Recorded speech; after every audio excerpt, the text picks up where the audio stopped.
Ayva! Suriye'ye hoş geldik. Selamlar, günaydınlar. Ay, mikrofonla uyumuşum. 50 dolar ödedim. Eline Türkiye bayrağı yapmış. Buraya gelene kadar tam 4 kez o kadar rahatladım ki. Bir de böyle bir bilgi olsun aramızda. Şam'ı komple gezelim. Şoka uğradım. Bunu 3 kişi yeriz ya. Ben Şam'da yaşarım galiba. Ben Orta Doğuluyum arkadaş. Niye hiç söylemiyorsunuz ya? YouTube böyle yani. Bah, mintelate erbak sokakta öğrenirim herhalde. Bir avuç kadar falan. Bayrağa eğer dikkatli bakarsanız, kadınsanız yanınızda. Gezelim mi abla? Ben de gitmedim oraya. O kadar tatlı ki bir de. Nazar değdirdim kediye. Gizli saklı kafeler var, barlar, publar var. Bu yerleri bulmanız biraz zor. Konumları haritanıza kesinlikle kaydedin. Şam deneyiminizi 2'ye katlayacak, daha farklı hissettirecek.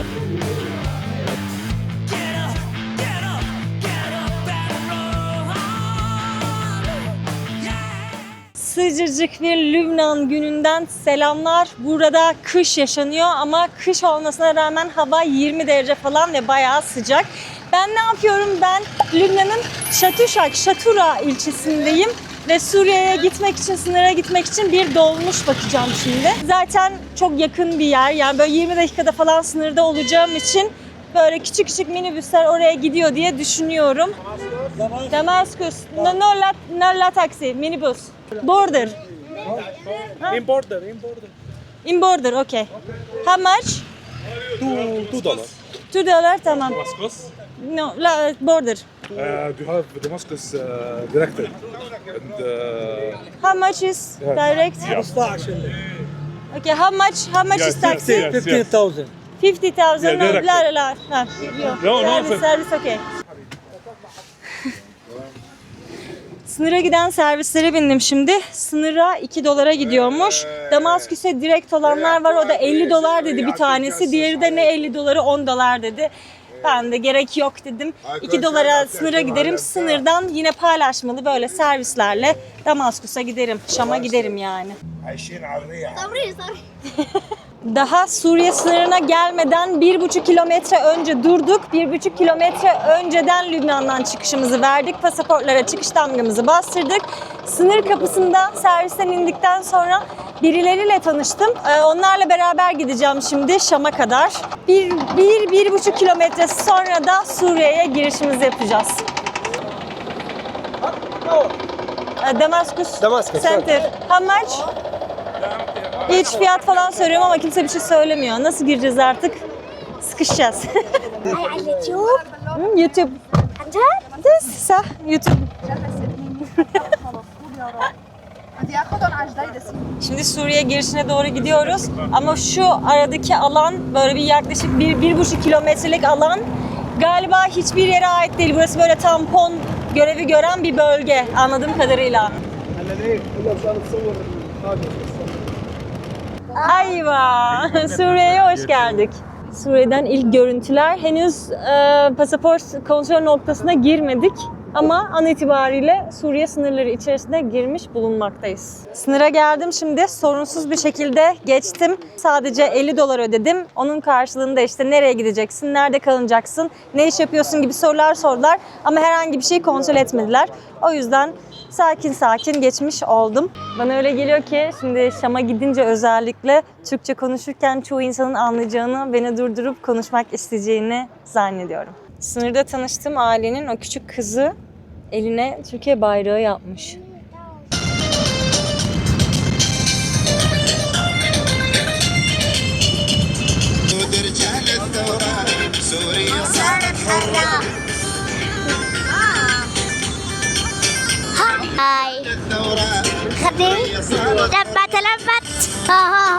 Şam'a geldik şimdi merkeze.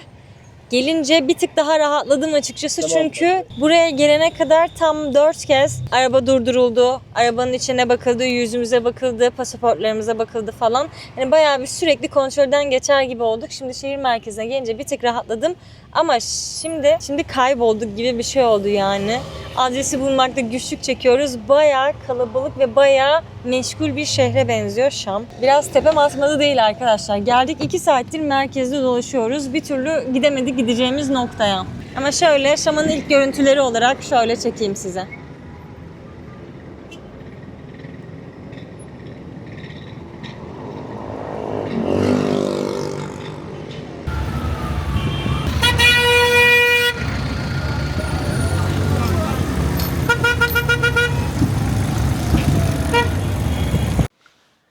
Duş aldım ve o kadar rahatladım ki. Sabah çıktığım seyahatim akşam 6'da tamamlandı. Akşam oldu, hava karardı, şu an göremiyorum. Kaldığım yeri de size sabah göstereceğim. Çünkü şu an kurt gibi açım. O yüzden gelir gelmez kendimi duşa attım. Şimdi de dışarı çıkıp Suriye'deki ilk yemeğimi yiyeceğim ve heyecanlıyım açıkçası. Çünkü geldiğimde insanlara burada sordum en sevdiğiniz Suriye yemeği ne dedim. Söylediler bir şeyler, hiçbirini bilmiyorum ki bizim yemekler bir tık yakındır birbirine. Hani falafel deseler, şavurma deseler, döner falan deseler neyse diyeceğim ama çok enteresan isimli şeyler söylediler bana ve ben hiçbir şey bilmiyorum. O yüzden Suriye yeni bir bölüm gibi bir şey olacak benim hayatımda. Şimdi ilk yemeğimi yemeye gideceğim. Birlikte çıkalım, yemeğimizi yiyelim. Yarın da güzel güzel uyanalım, kahvaltımızı yapalım ve Şam'ı komple gezelim. Bu arada inanılmaz güzel bir yerde kalıyorum. Size gösterdiğimde anlayacaksınız ve bayılacaksınız. Böyle Suriye denince akla çorak topraklar, savaş toprakları falan geliyor ama yani kaldığım yeri gösterdikten sonra wow diyeceksiniz o derece. Thank you.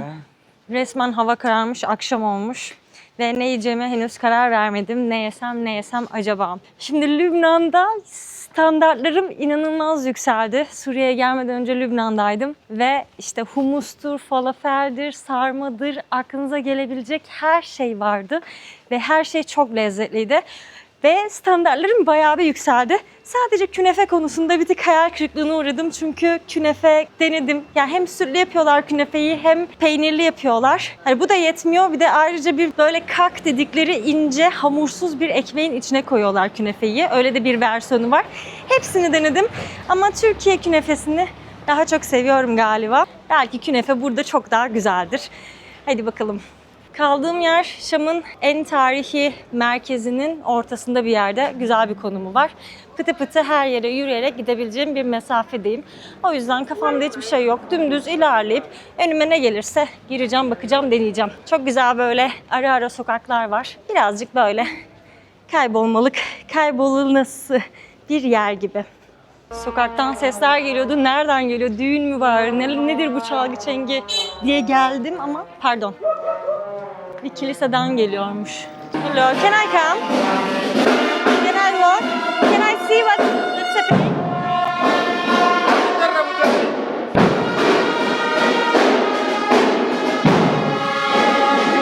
Neler oluyor neler?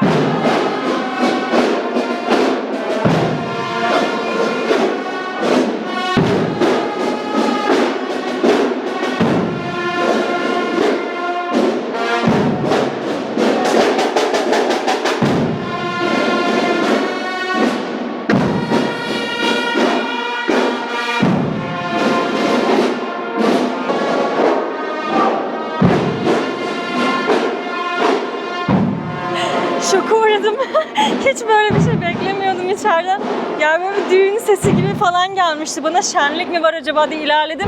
Kilise görünce şaşırdım. İçine girince daha bir şaşırdım. Bir taraftan her yer o kadar otantik ve sinematik geliyor ki bana. Bayağı estetik görünüyor. O yüzden durup sürekli her şeyin fotoğrafını çekiyorum. Şu anda Şam'da akşam 6:30 civarları. Bu şekilde. Şu an kış mevsimindeyiz. Hava çok da soğuk değil. Hatta hiç soğuk değil. Üzerimde ince bir ceket var. Kiminin üstünde ince bir ceket, kiminin üstünde mont var. Kafalar karışık. Tam olarak o mevsimdeyiz. Hani akşam soğuk da olabilir, sıcak da olabilir. Kimsenin hiç bilmediği bir hava. Sabah buraları çok güzel gezeceğiz. Şu an küçücük bir şehir gibi görünüyor aslında ama çok eski tarihi olan bir şehir olduğu için her noktasında görülecek, en az 1 saat geçirilecek yerler var.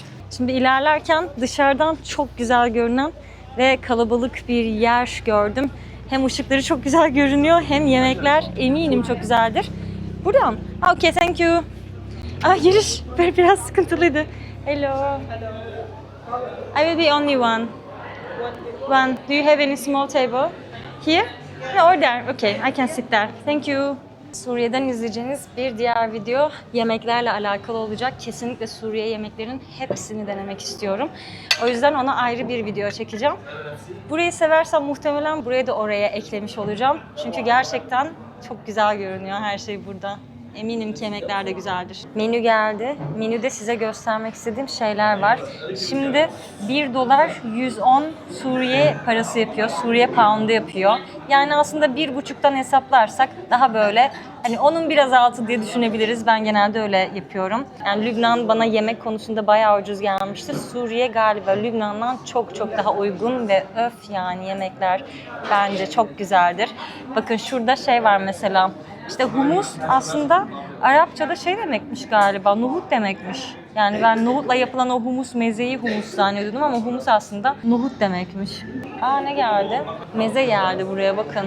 İstemedim bile. Meze direkt ortaya geldi böyle. Burada da işte kıbbe içli köfte, kızartılmış içli köfte topları. Ben bir bundan alacağım. Bir de nohutlu pilav, bulgur pilavı alacağım. Bulgur, pil, humus. Orta Doğu'nun gözünü seveyim gerçekten. Buralarda gezerken çok eğleniyorum çünkü karnım çok güzel doyuyor. Lübnan'da zeytin geliyordu. Kocaman bir zeytin tabağı geliyordu masaya. Şimdi de burada da böyle bir acılı ezme var.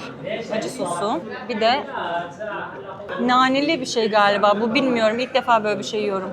Bu topraklarda, buralarda böyle çok uygun fiyatlara çok güzel yemekler yiyebiliyorsunuz ve bir restorandan aç çıkmanız çok mümkün değil çünkü sizi böyle güzel güzel mezelerle besliyorlar. Wow. Hiç beklemediğim bir porsiyon. Hiç beklemediğim bir porsiyon, şaka mı? Arkadaşlar bunu 3 kişi yeriz ya. Gerçekten şaka mı? Bunu böyle küçük küçük bir sürü zannediyordum. Bunu da böyle bir tabak falan zannediyordum ama bayağı 2-3 kişilik falan geldi bu ya. Salata da getirdiler.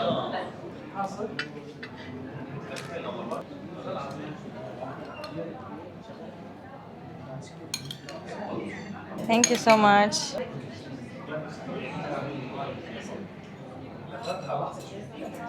Ben Şam'da yaşarım galiba. Hiç şaşırmadım. Şöyle de göstereyim. Çok lezzetli, nohutlu bulgur pilavı. Çok iyi. Şu içli köfteyi direkt elimle yemek istiyorum.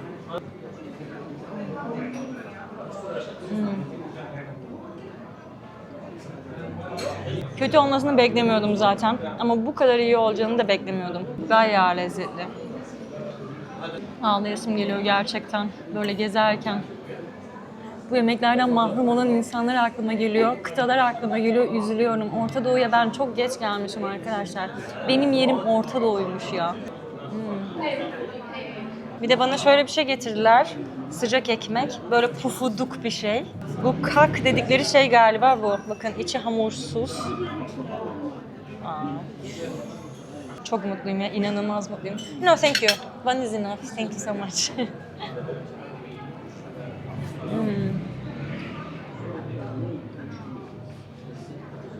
Ben Orta Doğuluyum arkadaş. Bu yeşil şeyi yedikçe daha çok sevmeye başladım ve bir noktadan sonra şey diyorum ya diyorum ben bu lezzeti biliyorum ama bu nane değil. Zeytinmiş. Zeytinmiş.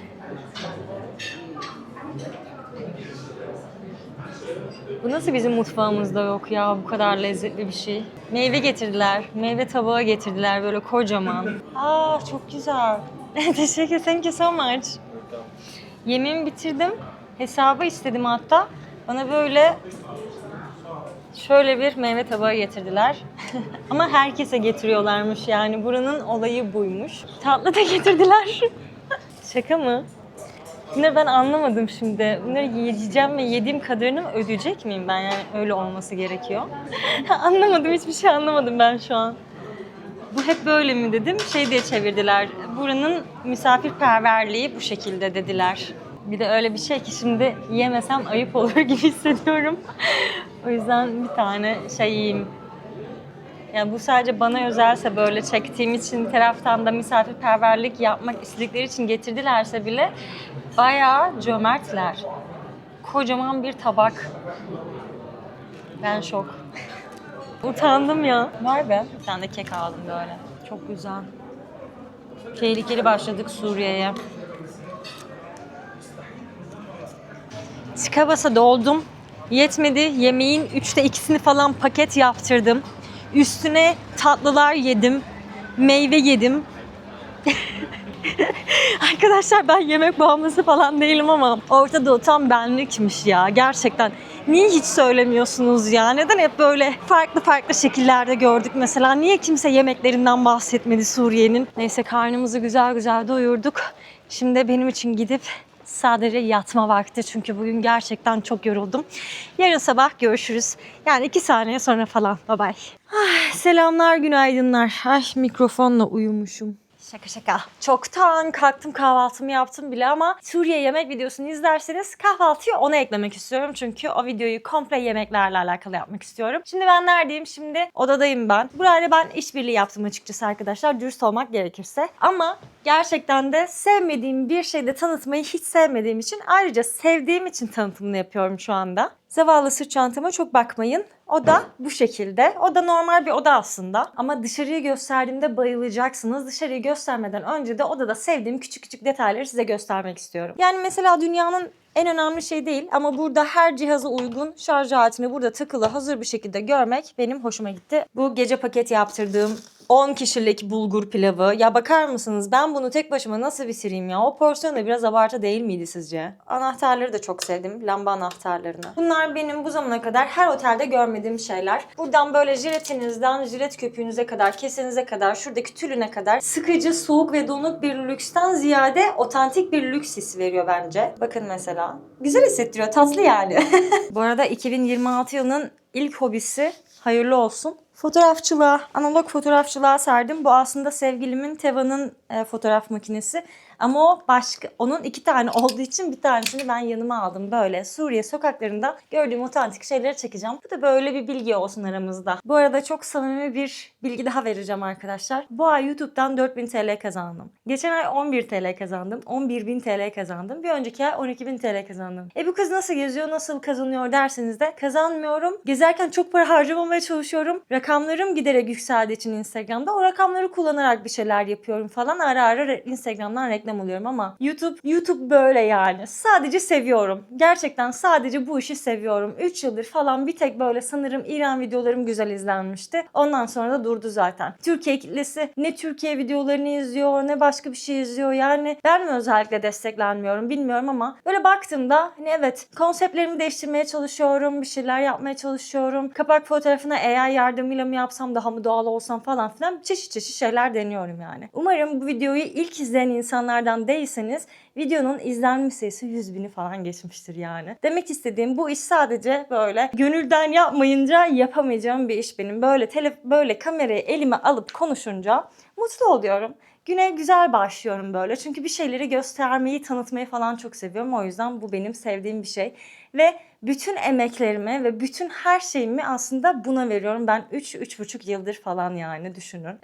YouTube dışında çok fazla işe koşturmuyorum. Hiçbir şey yapmıyorum YouTube ve sosyal medyam dışında. Bunu da elimden geldiğince iyi şekilde yapmaya çalışıyorum. Eğer böyle başka YouTuber'larda gördüğünüz işte ne bileyim bunu da gördüm seviyorum o yüzden bu kadar çok izleniyor ya da sen bu kadar çok izlenmiyorsun sebebi şu olabilir gibi bir yorumunuz varsa sizin yorumlarınız inanın benim için çok çok çok değerli. Çünkü beni izleyen insanlar sizsiniz ve ben size ulaşmaya ve sizin gibi olan insanlara ulaşmaya çalıştığım için sizin yorumlarınız beni direkt yükseltecek şeyler. O yüzden yorum yapmayı, beğenmeyi, videoyu beğeniyorsanız mesela beğenmeyi unutmayın. Beni en çok izleyen insanlar YouTube'dan, televizyondan izleyen insanlar. Ve televizyonda abone olma, yorum yapma gibi şeyler olmadığı için insanlar genelde izleyip geçiyorlar. Lütfen abone olun, lütfen yorum atın. Bunu bu kanalda galiba sadece 3,5 yıl önce söylüyordum abone olun, yorum yapın falan gibisinden. Ama sanırım bunlar da önemli şeylermiş. Ara ara böyle şeyler yapacağım işte bakalım. Telefonum şarj olana kadar birazcık Arapça çalışalım. Merhaba. Şükran ktir. Vahnin 3 4 5 6 7 8 9 10. Halas. Yeter. Bu kadar yani. Ne kadar how much bunları bilmiyorum ama sokakta öğrenirim herhalde. Şimdi odamdan çıktım. Kocaman bir avlu var. Bir sürü avlu var böyle. Hatta ben dünden beri kayboluyorum sürekli odaya girip çıkarken. Burası böyle 4 tane evin toplamda 4 tane evin birleştirilmesinden ve arasında şöyle köprü yapılmasından oluşturulmuş bir yer aslında. Burası o evlerin birleşme alanlarından bir tanesi. Burası bir başka avlu.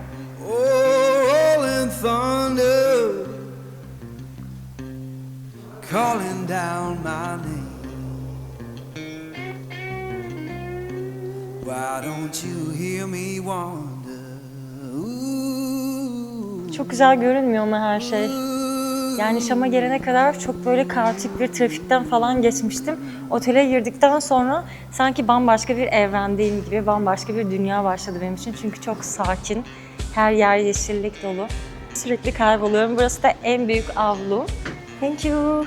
Nasıl, bayağı güzel değil mi?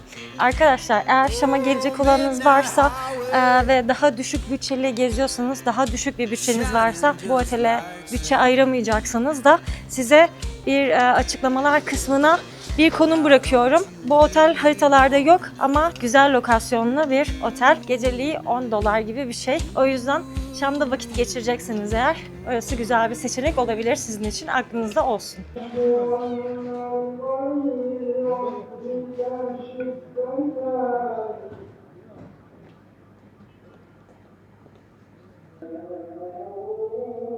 Şöyle sokaklar var hep.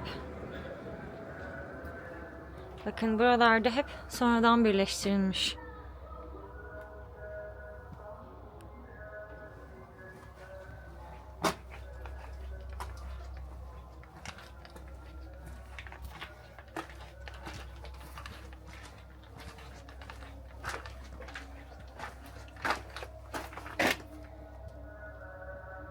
Başka bir mahalleye çıkıyor. Şam sokaklarını gezmeye başlamadan önce para bozdurdum. Çok fazla değil, bir avuç kadar falan. Avucuma sığıyor ama cüzdanıma sığmıyor. O yüzden bu şekilde bantlamam gerekti. Bunu da böyle çantama atıyorum. Ne olur ne olmaz buradan saklı saklı teker teker çıkartıp kullanacağım. Şimdi gelelim. Öncelikle paradan bir tık konuşmak istiyorum. Çünkü aslında para gerçekten önemlidir. Sadece tabii ki önemlidir. Bu kadar paradan bahsetmemin sebebi para incelemeyi çok seviyor olmam. Çünkü paralar aslında sadece ekonomik durumu değil de bir ülkenin sosyokültürel yapısını ve tarihini de bize çok güzel gösterir. O yüzden ben genelde gezdiğim ülkelerde para çevirir çevirmez paraları incelemeyi severim. Elimdeki Türk lirası. Halkın sürekli kullandığı bu paralar bazı imgeler ve semboller içerir. Mesela 200 lirada Yunus Emre vardır ve Yunus Emre'yi temsilen Yunus Emre türbesi, güvercin ve gül gibi sembolleri görebilirsiniz. 100 lirada ise Itri vardır. Itri bir müzisyen olduğu için hem çaldığı udu hem de burada üflediği neyini görebilirsiniz. Türk liralarında genelde böyle önemli kişilikler, bilim insanları ve diplomatlar, şairler, ozanlar, halk tarafından sevilen insanlar. Turizmi ve ülke ekonomisini genellikle hayvanlardan, safarilerden kalkındıran Kenya gibi ülkelerin parasında genelde zürafa ya da fil gibi şeyler görürsünüz. O yüzden paralar gerçekten önemlidir. Suriye'ye geldiğimde ise bu Suriye poundunda ise benim ilk başta dikkatimi çeken şey şurada kocaman bir bayrak olması. Bayrağa eğer dikkatli bakarsanız üzerinde 2 tane yıldız görürsünüz. Ama geldiğimden beri çevremde gördüğüm bütün bayraklar 3 yıldızlı. Neden? Çünkü Suriye bayrağı geçtiğimiz 50-60 yıl içerisinde, sadece 50-60 yıl içerisinde en az bir 5 kez falan değişmiştir diyebiliriz. 1940'lı yılların ortasına kadar Fransa himayesinde olan Suriye bağımsızlığını kazandıktan sonra 3 yıldızlı bayrağı kullanmaya başladı. 1960'ların çok başlarında ise Mısır'la birleşerek Birleşik Arap Cumhuriyeti'ni kurdular. Bayraktaki bir yıldız eksildi, 2 tane yıldıza düştü. Bu 2 tane yıldızın bir tanesi Mısır'ı, diğeri ise Suriye'yi temsil ediyordu. Ama daha sonrasında birlik bozulduktan sonra bayrak hop yine değişti, 3 yıldıza çıktı. Anlamları çok da fazla değişmedi. Bir tane yıldız hala Suriye'yi, bir diğeri Mısır'ı, üçüncüsü ise olası bir Irak birliğiydi. Yani aslında bayrak üzerinden bir tık diplomasi yürütülüyor gibi bir şey. Bunlar da hep bozuldu, bayrağın rengi değişti, kırmızı, siyah, beyaz oldu, yeşil, beyaz, siyah oldu falan. Bunların anlamları baya değişti. Ve 1980'lerden geçen seneye kadar Esad rejiminde ise bayrak tekrardan 2 yıldıza düşmüştü. 2025 yılında da artık Esad rejimi ortadan kalktıktan sonra bayrak tekrardan 3 yıldıza döndü. Elimde gördüğünüz bu para ise eski bir banknot olduğu için hala 2 yıldız var. Ama Suriye'de şu an itibariyle çevrenizde gördüğünüz bütün bayraklarda 3 yıldız vardır. Güzel bilgilerimizi verdiğimize göre artık Şam'ı gezmeye başlayalım hadi. Günümüzde Şam ikiye ayrılmış durumda. Şu an içinde olduğumuz bölge Eski Şam bölgesi. Bir de bu bölgenin dışarısında Yeni Şam dedikleri bir yer var. Şu an içinde bulunduğum bu Eski Şam 7 ayrı kapısı olan bildiğiniz surlarla çevrili bir alan aslında. Böyle labirent gibi ara sokaklardan oluşuyor ve karşınızda bir anda çok ani, çok enteresan şeyler çıkabiliyor. O yüzden Şam sokaklarını gerçekten çok beğendim. Biraz meraklı olmanız gerekiyor. Bu kapının ardında ne var diye sorgulamanız gerekiyor. Yoksa çok fazla şey keşfedemiyorsunuz Şam'da. Öyle bir yer. Kaybolma ihtimali de yüksek bir yer eğer buralı değilseniz. tarihi bayağı eskilere dayanan sokaklarda yürüyoruz. O yüzden tüylerim diken diken oluyor habire. Çünkü etrafta çok fazla farklı mimariyi görebiliyorum. Milattan önce Roma döneminden kalma sütunları görebiliyorsunuz. Biraz ilerliyorsunuz. Bu sefer Fransız yapılar görüyorsunuz. Onlar tabii bu tarihi eski Şam'ın dışındaki bölgelerde daha çok var. Başka sokaklara giriyorsunuz. Bu sefer Memlüklerden kalma binaları görebiliyorsunuz. O yüzden mimari olarak da bayağı zengin bir şehir Şam. O yüzden çok sevdim. Dünyanın en eski ve en büyük camilerinden biri olan Emevi Camii'nin duvarlarını görüyorsunuz şimdi. Kadraja sığmayacak kadar büyük bir cami burası. Kalabalıktan da anlayacağınız üzere her gün binlerce insan bu camiye geliyor.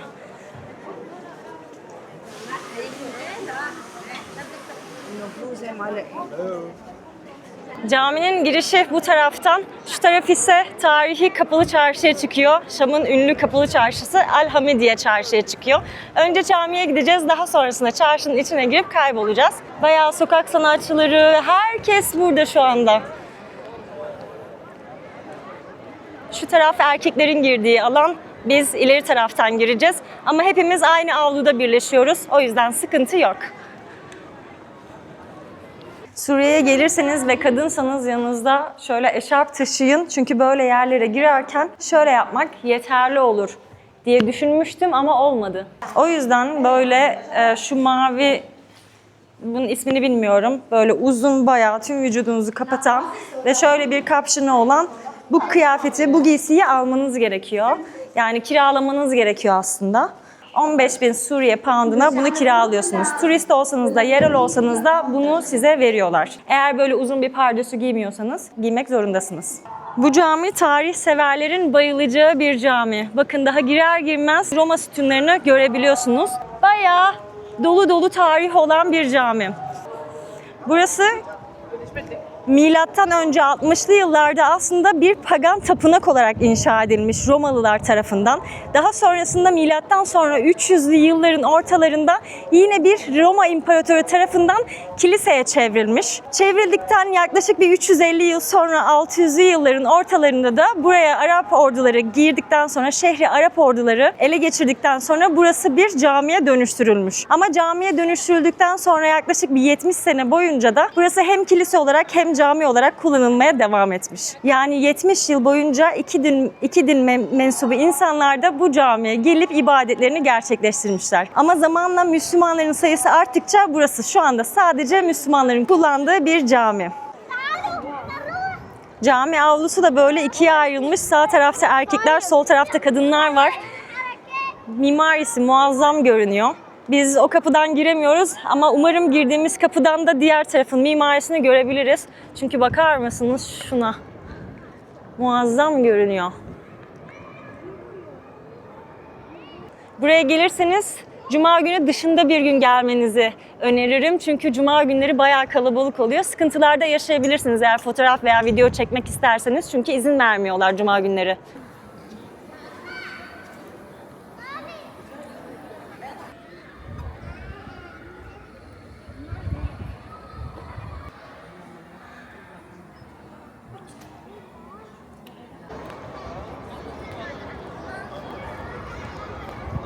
Keşke bunları geri verdiğimizde ödediğimiz parayı geri alabilsek. Çünkü sadece kadınların böyle bir para vermek gibi bir yükümlülükleri var. Erkeklerden girişte kimse bir şey istemiyor. Neresisin? İstanbul. İstanbul. Ha. Sen? Siz nerelisiniz? Gezelim mi abla? Gezelim. Ben Hamalıyım. Ben Edrebi'yim. Hamalısın. Ama 14 yıl Türkiye'de kaldım. Neresinde kaldın Türkiye'nin? Her yerde. Her yerinde. Konuşmak ister misin bu arada? Yok. Yok? Tamam. Utanıyorum. Utanma ya. Niye? Biraz YouTube'a video çekiyorum ama insanlar merak eder senin ne dediklerini. Tamam. Biz senin sadece sesini duyalım. Seni çekmiyorum ama konuş. Adım Ayşe senin. Ayşe, benim Muhammed. Muhammed senin adın ne? Benim adım Mahmut. Mahmut. Hamalısın. Evet, Hamalıyım. Sen nerelisin? Benim İdlibliyim. İdlib. İdlib. Sen de mi Türkçeyi Türkiye'de öğrendin? Az biliyorum yani. Az biliyorsun. Bayağı güzel konuşuyorsun ya. Benim 14 sene Urfa'ya otururum. 14 Şanlıurfa. sene- Sevdin mi Şanlıurfa'yı? He çok. Çok güzel orta. Abla ben de Türkçem çok iyi ama 2 yıldan beri Türkçe konuşmadım daha. Ama bayağı güzel Türkçen. Senin YouTube isim adın ne? Ayşe Kocalar, adım soyadım. Ayşe Kocalar. Evet. Şöyle çarşıya gireceğim ben. Senin takipçi kaç ne kadar takipçi sende var? Instagram'da 300.000 kadar. Ben senin ismini duydum da ama. Duydun mu? Duydum ve ama Hadi ya. hatırlamıyorum. Aa, Instagram. Olabilir Instagram'da, Ben YouTube'da. herhalde. Geldim burada. Dün geldim buraya. Benim daha dün geldim. Dün mü geldin? Sen de Şam'ı geziyorsun öyle mi? Güzel şey. Güzel. Şam çok güzelmiş ya. Bayağı sevdim. Musa gittin mi? Humus'a gitmedim. Gideceğim. Nerede gittin? Oraya git. Orada. Malule'ye Orada gideceğim. güzel Malule'den Humus'a gideceğim. Ha? Humus'tan önce nereye gideceğim? Buraya? Malule. Malula. Malule. Ben de gitmedim oraya. Sen de gitmedin mi? Güzel diyorlar. Ben gidiyorum. Dümdüz geziyorum. Sen çek. Paylaş biz. Sen görürsün zaten. Tamam. Ayşe Kocalar. Ayşe Kocalar. Tamam. Hadi bay bay, kendinize iyi bakın.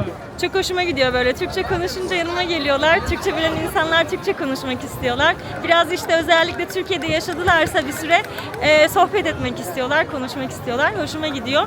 Çarşı bayağı kalabalık. Bugün günlerden cumartesi. O yüzden çarşı normalde olduğundan daha kalabalık. Bütün herkes burada gibi şu an. Çünkü sağlı sollu her yerde işte çantadır, kıyafettir, ayakkabıdır, ihtiyaçları olabilecek her şey bu çarşıda var gibi. Bizim kapalı çarşı gibi biraz ama daha az turistik gibi. Çevremde gördüğüm herkesi çünkü hemen hemen herkes Suriyeli gibi.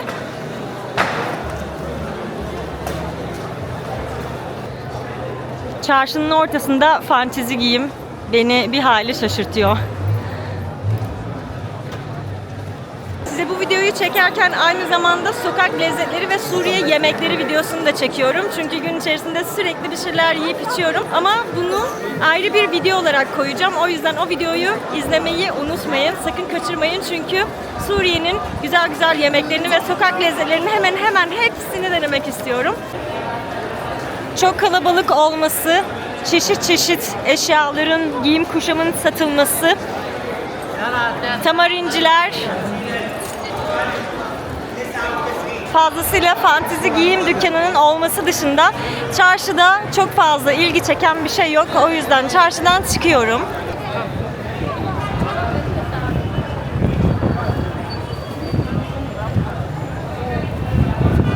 Çarşıdan çıkınca Eski Şam'dan da çıkmış oldum. Eski Şam'ın daha önce söylediğim gibi 7 tane kapısı var. O 7 kapısından bir tanesi de bu çarşının çıkışı aslında ya da girişi. Buradan itibaren artık Şam'ın normal hayatı, gerçek hayatı başlıyor. İşte dönerciler, şavurmacılar, iş hanları, insanlar, kalabalık, trafik bu noktadan sonra başlıyor. Mimari konusunda ne demek istediğimi şimdi anlayacaksınız. Hicaz tren istasyonuna geldim. Dışarıdan görüntüsü böyle. Bayağı Fransız mimarisi. Osmanlı zamanından kalma bir bina olsa da Fransız mimarisini daha baskın bir şekilde görüyorum.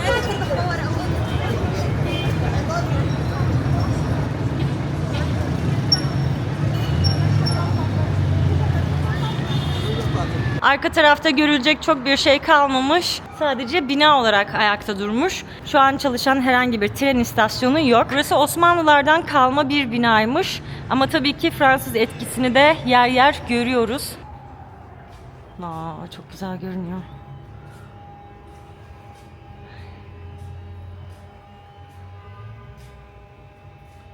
Vaht, Tisa, 0, 8, 1908. Hicri takvim. Hicri? Ha, tamam. Hicri takvime göre 1908 yılında Osmanlı zamanına geçmiş. Anladığım kadarıyla. Binada bir merdiven var. Üst kata doğru çıkıyorum buradan.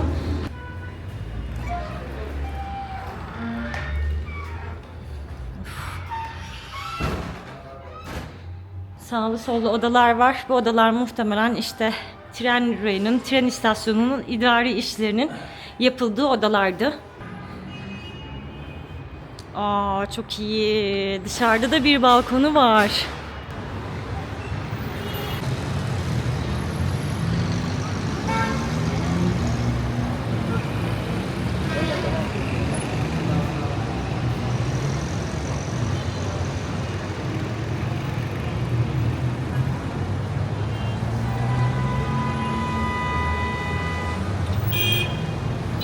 Sokaklarda daha önce görmediğim kadar eski ve enteresan arabalar görüyorum sürekli.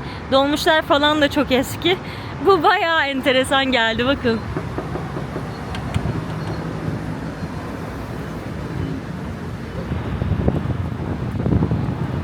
Eski Şam ta şu taraflardı, şu taraflardaydı. Çıktım, aralarda ilerledim. Yeni Şam sayılır burası da ama Şam'ın en lüks yerleriyle eski Şam'ın arasında şöyle upuzun bir köprü var. Gidiyor da gidiyor. Artık lüks kısma doğru geçiyoruz. Bakın şurada Four Seasons Otel var. Bu her ülkede olan lüks otel. Onun çevresinde de bir sürü mekan olduğunu eminim. Çok kontrast gerçekten. Bir tarafta Four Seasons var, bir tarafta karşı tarafta dağların eteklerinde binalar.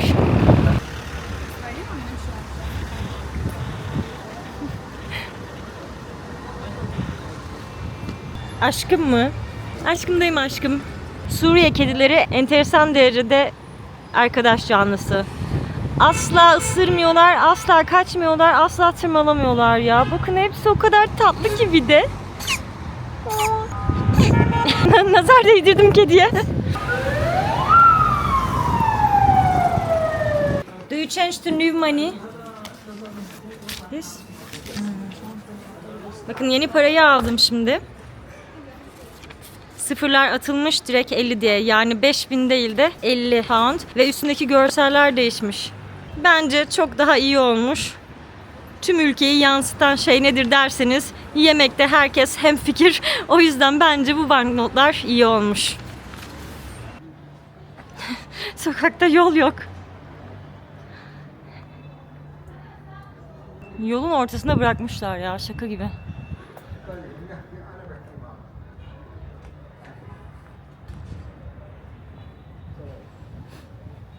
Şam'ın gizli saklı yerlerini bayağı derinlemesine araştırırken bir yer görmüştüm. Bir atölye gibi bir yer. Baskı atölyesi. Onu bulmaya geldim aslında buraya. Ama tabela yazmıyor tabii ki. Şam'da her şey çok gizli saklı olduğu için konumda görülen noktaya girdim. Buradan rastgele soracağım. Burası bayağı eski bir bina. Kapılardan da anlayacağınız üzere kapılar zaten bayağı geniş. Bakın evlere burada da böyle nazarlıklar koyuyorlar.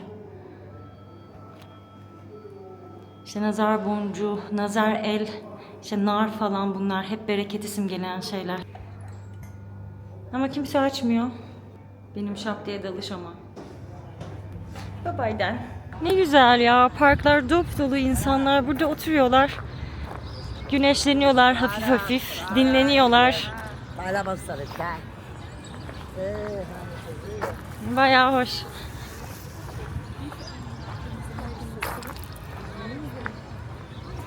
Ama bayağı kirli gibi.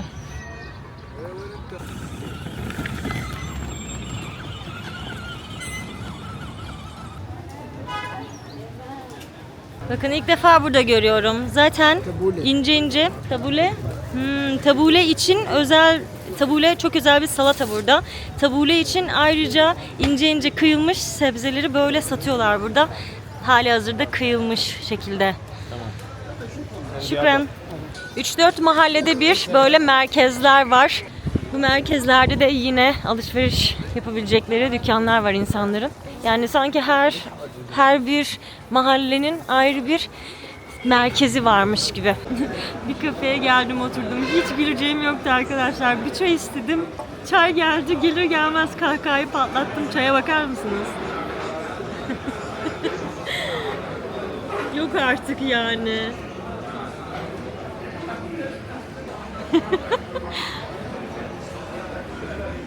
Hiç beklemiyordum, hiç. Şöyle bir kafedeyim. Burası bayağı böyle gazetecilerin falan toplandığı, buluştuğu bir yermiş. Oturdum, dışarıda bir afiş vardı. Bir yazarın imza buluşması olacakmış galiba. Merak ettim, geldim, oturayım dedim, çay söyledim. Bildiğiniz çaydanlık geldi bana komple.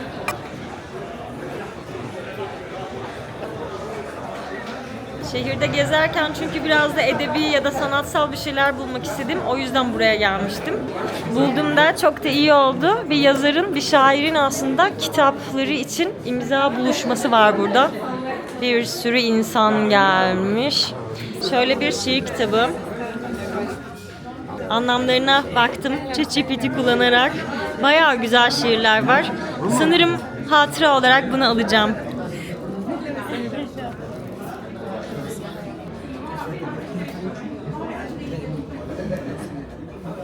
Thank you so much. Güzel güzel gezdik değil mi? Sabahtan akşama kadar bugün Şam'ı sadece yürüyerek gezdim. Bayağı da bir yoruldum ama çok güzel bir gündü. Şam sizi şaşırttı mı bilmiyorum ama beni gerçekten şaşırttı. Zaten güzel bir şehir olduğunu biliyordum ama bu kadar farklı şeyler görebileceğimi tahmin etmiyordum. O kadar ki bu küçük labirent sokaklarda bir sürü gizli saklı kafeler var, barlar, publar var. Hiç aklıma gelmeyecek noktalar var yani. Yazı bile yazmayan kapıların ardından neler var diye düşünüp girmezseniz bu yerleri bulmanız biraz zor.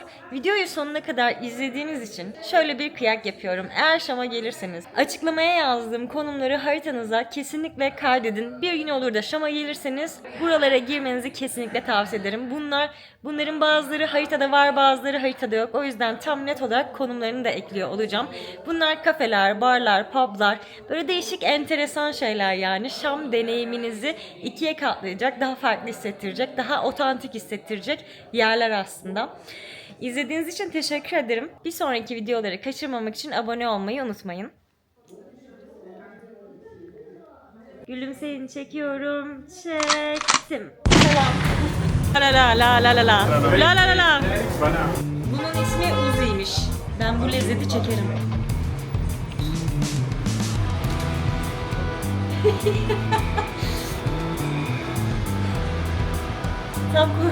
tam kartpostallık bir fotoğraf oldu. Bunu böyle kartpostalına alıp arkasına Uzi tarifi yazıp arkadaşlarına göndereceksin. Tam öyle bir fotoğraf oldu.